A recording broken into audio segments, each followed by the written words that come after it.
तर hi guys, मी आज तुम्हाला दाखवणार आहे आपल्या भिवंडी परिसरातला रस्ता. आमच्याकडचा रस्ता तुम्हाला दाखवतो बघा.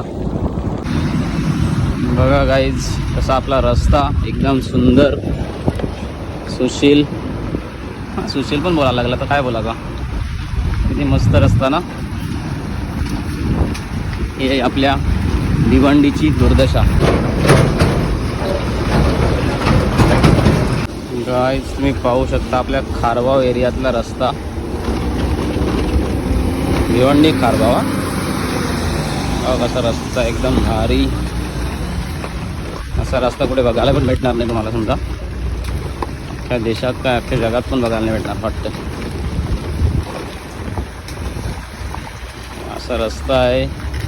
नक्की गाड्यांचा रस्ता आहे का बैलगाडीचा रस्ता आहे काय समजत नाही. काय सांगा आता तुम्ही सांगा कमेंटमध्ये. बैलगाडीचाच बोलायला लागलं वाटतं आता. बघा गाईज कसा रस्ता बनवताना कसं बघा. ही फक्त दगडा टाकून, ही दगडा काय राहणार का पावसान. जरा तरी समजायला पाहिजे ना माणसानं. काय टाकताना तर नुसते दगडा टाकताना म्हणजे परत ते गाड्या चालून परत रस्त्याची वाट लावताना.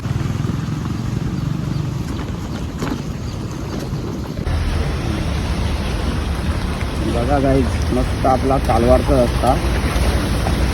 नाही टू व्हीलर जाऊ शकत नाही, फोर व्हीलर रस्ता आवडतं नाही. तर आमचीच काशी व्हायची झाली. बघा रस्ता मस्त नंबर.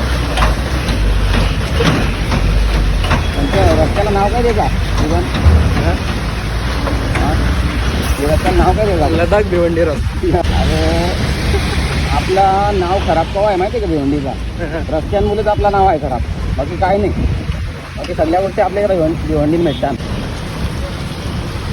बघा भाई लोक आपला 72 गाला म्हणजे अंजूरपाड्याच्या इकडचा मागच्या साईडचा. हे भिवंडीच आपली स्वच्छ भिवंडी, गलिच्छ भिवंडी.